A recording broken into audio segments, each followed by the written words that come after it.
What's up, you guys? Hey, it's Kylie and welcome back to my channel. Today we are going to be learning a thing or two about brushes.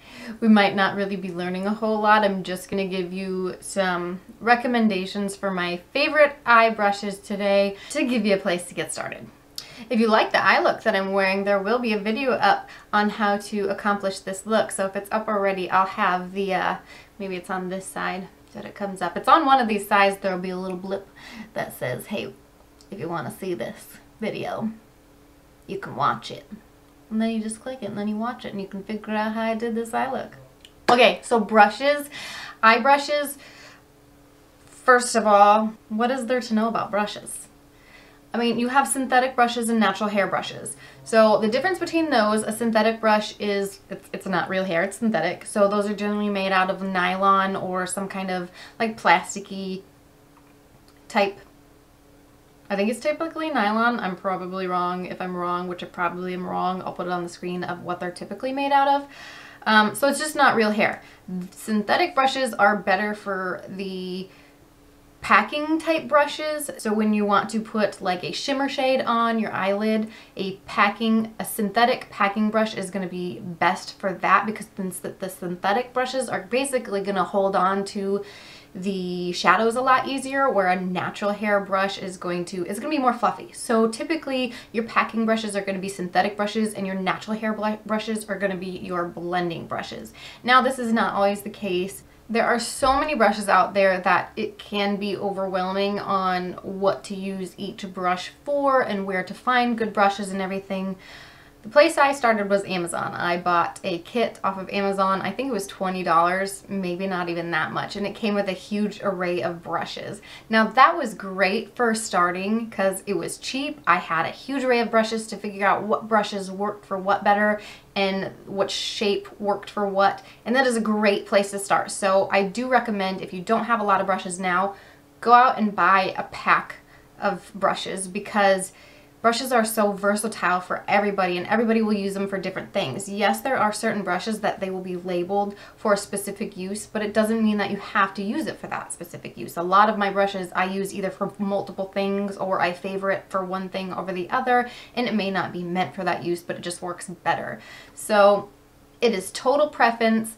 Like I said, if you are just starting out, buy brushes in bulk if you can, just to figure out what works for you. And then once you figure out, oh, this works for that, this works for that, blah, blah, blah, blah, then you can start getting into, I guess, more expensive brushes or brushes that are more catered to you. Now, I will say the brushes that I bought off at Amazon, they were cheaply made. The bristles worked fine. They worked great for a long time, and I still have a few of them actually. But most of them, the tops broke off. So the metal part here and whatever this is, plastic, whatever, most of those came off. I believe those were wooden handles and the top was metal, and they were just hot glued like most brushes I think are. And I did take good care of those brushes, so I mean, it might have been a little bit of my own error, but I think for the most part they were just cheap brushes and you get what you pay for. Like I said, it is a great start, so I definitely recommend buying in bulk. If you do want to buy in bulk and get a set of brushes that are going to last you for a very long time, but don't want to pay a shit ton of money for them, MORPHE brushes are fantastic. These are the only brushes, they're not the only brushes that I use. I use these brushes mostly, and you can buy big kits of those as well without having to spend tons of money. The other way I build up my brush stock is BoxyCharm. They send brushes all the time, and I love that. BoxyCharm's a $21 a month subscription box. So if you're not into beauty subscription box, then that might not be for you, but it is a great way for me to build up my brushes. Another way to build up your brush collection is to buy paintbrushes. Now, I used to be very artsy in high school, so I had a big stock of art brushes. So that is what I started with because it's what I have. So paintbrushes and eye brushes are very similar, and in some cases, well, paintbrushes can be pretty expensive, but in some cases you can get paintbrushes a lot cheaper than makeup brushes, especially if you shop at places like Hobby Lobby or Michael's, and then you can get them 50% off or whatever, use all your coupons. Definitely check into that. It's pretty cool. Just saying. I have here 8 brushes, These are all Morphe except one, but you can get that in a Morphe brush. Anyways, 8 Morphe brushes that are my everyday go-to brushes that this is my recommendation for a full eye look plus more. Now you don't need all of these. There are, I'll separate them and tell you the ones that I would absolutely have, and then the ones that are like, I mean, I want them and I still use them, but you can go without them. You feel me? The reason I like Morphe brushes so much is because they're super good quality, but at a low cost. The other reason I like them is because you can buy them on morphe.com and use a influencer's code. There's James Charles has a code, Jaclyn Hill has a code.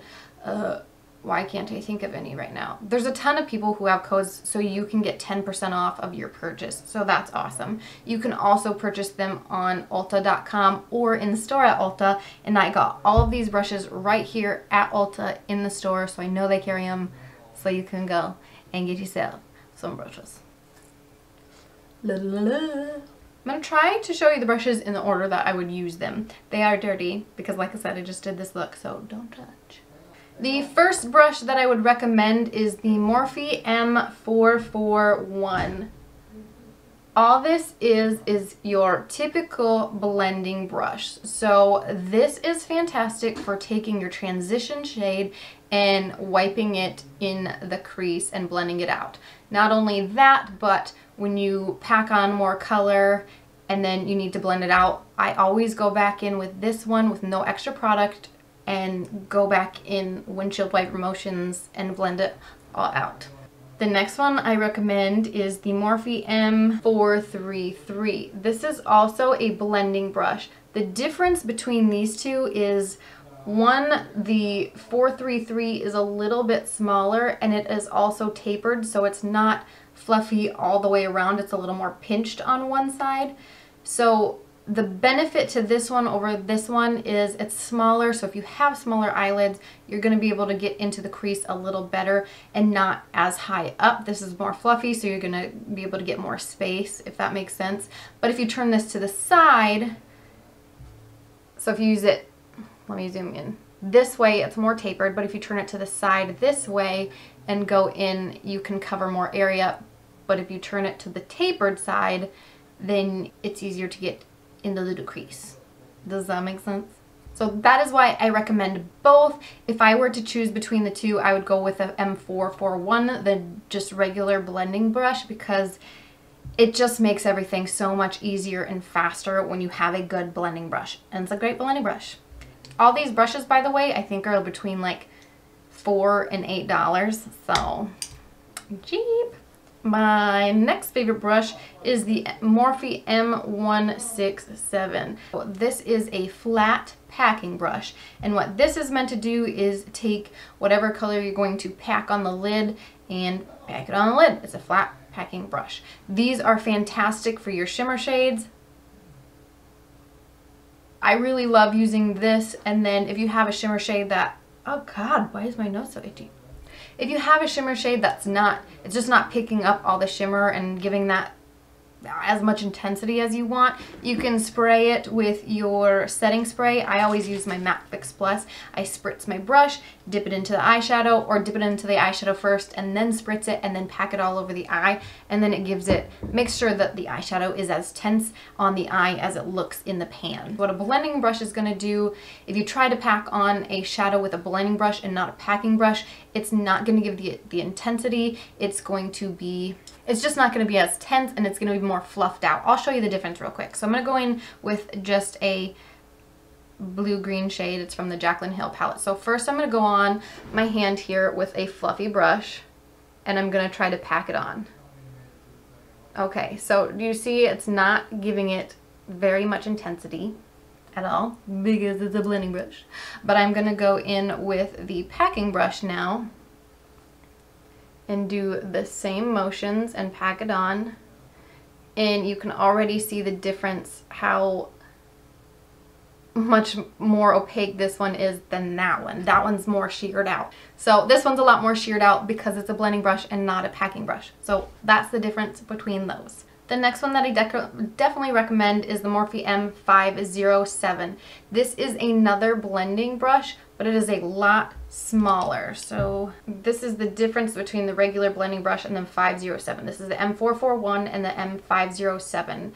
The benefit to the small M507 is blending, like see here how I have the dark green in the crease?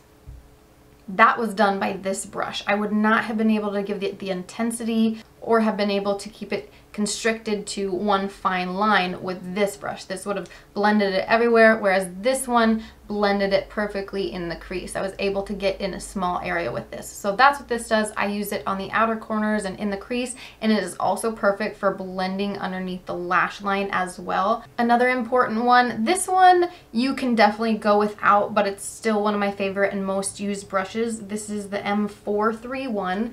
This is a small pencil brush. Now the benefit to this one is, again, similar to the last brush. I'll show you a difference between the two. So yes, they are a little bit similar. This one is just, it's a lot smaller and it's a lot more densely packed, so you can get more pigment on and allow more intensity in certain places with color. Again, I used this one on the outer corner, and I also dragged it in the crease for more intensity too, because this one, again, it was a blending brush, so it worked in the inner corner for the blending process and helping it all meld together. But then when I wanted that intensity really back in there, I used the pencil brush. The pencil brush is also good for going underneath the lash line. The 507 will blend it out more, and this will put more opacity under there and just to make it look good. So again, it's not totally necessary, I guess. You can get away with it, obviously, but I think I use it with every makeup look. This is also fantastic for putting in inner corner highlight and brow bone highlight because it is so small. I use it for that too. Actually, I should probably get another one of these brushes because I end up going back and forth between a dark color and a light color, and I just rub it off with a towel because I do use that for both of those, the inner corner highlights and stuff, and also the darkness in the eyes. Another brush that I use on a daily basis pretty much is a flat definer brush. Now this one is by LUXIE. It's the 221 flat definer brush, but you can find these pretty much anywhere. I know Morphe carries similar brushes. So all it is a super thin brush. And the way I use this is to run it really close to the lash line. I do it on the top and the bottom, get it as close to the lash line as I possibly can, and it creates like an eyeliner effect pretty much. So you can get away without wearing eyeliner, and it just brings more intensity to the eyes too. When you blend out all the stuff under the eyes, when you put this on, it's gonna, like I said, create almost an eyeliner effect. I typically don't wear eyeliner, so this is my go-to to get eyeshadow as close to the lash line as I can to make it look like I'm wearing eyeliner. But also, if you do wear eyeliner, this is fantastic for packing an eyeshadow right underneath it because then your eyeliner won't run. So those are my 6 go-to brushes. There is a 7th one here I'll show you quick. This is the Morphe M321. Now, the reason this isn't in my top is because you can definitely get away with this brush. I don't use this one as much. I'll show you the difference between this one, the M431, and the M507.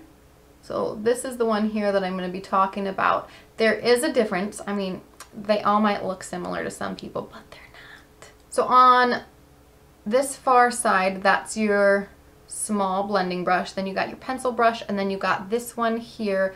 This one is kind of the in-between of these two. It's not quite a pencil brush, but it's not quite the fluffiness of the small blending brush either.